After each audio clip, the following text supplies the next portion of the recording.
అనంతపురం శారదానగర్లో తల్లి కొడుకు ఆత్మహత్యకు కుటుంబ కలహాలే కారణమని తెలుస్తోంది.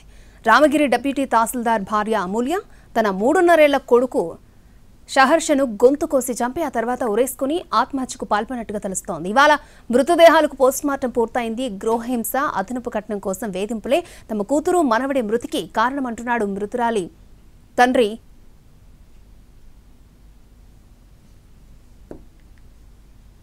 అనంతపురం శారదానగర్లో తల్లి కొడుకు ఆత్మహత్యకు కుటుంబ కలహాలే కారణమని తెలుస్తోంది. అదనపు కట్నం కోసమే వేధింపులు, గృహహింస తట్టుకోలేక తమ కూతురు సూసైడ్ కి పాల్పడిందని అంటున్నారు అమూల్య తండ్రి. దీనిపై పూర్తి వివరాలను మా ప్రతినిధి శ్రీనివాస్ మనకు అందిస్తారు.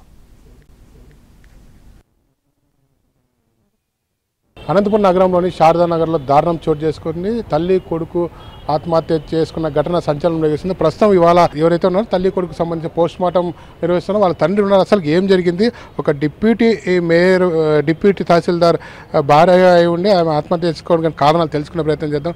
చెప్పండి సార్, మీ కూతురు చనిపోవడానికి కారణాలు ఏమనుకుంటారు? మీ పాపకి ఎప్పుడు పెళ్ళి అయింది, ఏం చదివింది? మా పాప బీటెక్ కంప్యూటర్ సైన్స్ అండి. 8/8/2020లో నేను పెళ్లి చేసినాను. కదిరిలో ఫస్ట్ సంసారం పెట్టాడు, తర్వాత ఇక్కడ పెట్టాడు. పెట్టినప్పటి నుంచి రామాయణమే. నా కూతుర్ని కొడతాడు అనేసి హరాస్మెంట్. నేను కూడా ఒకసారి కదిరికి కారు వేసుకొని పోయినాను నా కూతుర్ని దొరకాలని. మళ్ళీ వాళ్ళ ఆయన వచ్చి ఏదో మాట్లాడి ఎందుకు తలకాయ పైన వచ్చేసినాము. పోయిన వారం అంతా నా కూతురు కర్నూలు ఉంది నా ఇంట్లోనే. ఆదివారం తిరిగి ఇక్కడ వచ్చింది. భార్య ముందరే నా కూతుర్ని కొట్టినాడు. కొట్టినందుకు నా భార్య ఎందుకు కొడతావు నా కూతుర్ని, కొడితే బాగుండదు, మీకు నువ్వు కొట్టనికనే మేము ఇచ్చింటామా నీకు పిల్లని. వాళ్ళ నాయన చూస్తే ఒప్పుకోవనుంది.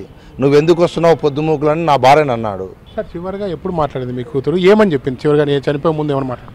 ఆ పాప చివరిగా నాకేం చెప్పలేదు. 1:30కి నేనే ఫోన్ చేసి, అమ్మా ఈసారి అతను ఏమన్నా కొడితే నేను ఒకరి పంచాయతీ రాను, ఒకరు ఎవరిని తొలకరాను, నేను వచ్చి నిన్ను నా ఇంట్లో పెట్టుకుంటా అని చెప్పాను. అప్పుడు పాపకు ధైర్యం ఇచ్చాను. నేనేమి బీకార్ నాయల్ని కాదు, నేను గవర్నమెంట్ ఎంప్లాయీని. అయినా ఆ పాప కనికరించలేదు. అంటే ఎప్పుడు టార్చర్ పెడుతుండేవాడనా?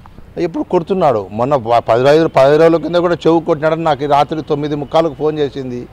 నేను ఎమ్మడి, అమ్మా నా ఆరోగ్యం బాగాలేదమ్మా, నాకు బీపీ షుగరు, నాకు నశించేది లేదు, ఏమన్నా వచ్చేది ఉంటే తొలకొచ్చుకుంటాను, నేను వాంతో మాట్లాడను, వాంతో లోఫర్, వాంతో నేను మాట్లాడను. నా బిడ్డను కానీ మనవను కానీ నేను ఏ రోజు తక్కువ చేయలేదు. మనోడు బాగుండేవాడు సార్ మీకు? నా మనమడండి. ఆదివారం నేను పోయి బాటా షోరూంలో కొనిచ్చినానండి. ఇప్పుడు పిల్లోడు చనిపోయింది చూస్తుంటే ఎట్లుంది? ఎందుకంటే నీ చిన్న మనవడు నీతో ఆడుకున్నాడు. మనం ఏం చేస్తాం సార్, మా దురదృష్టం. ఏమని పిలిచేవాడు? తాత అని పిలిచేవాడు? తాత అంటుంటే సార్, నేను మాత్రం నాయననే, ఎప్పుడు పేరుతో పెట్టి పిలిచలేదు వాళ్ళని. సార్, ఏమని కంప్లైంట్ ఇచ్చాను? గృహహింసము, వరకట్నం సార్. ఆ పాపను సతాయించినారు. ఏదైతే ఉందో డిప్యూటీ తహసీల్దార్ హోదాలో ఉండి తన భార్యను నిత్యం వేధించేవాడని చెప్పి తండ్రి చెప్తున్న పరిస్థితి ఉంది.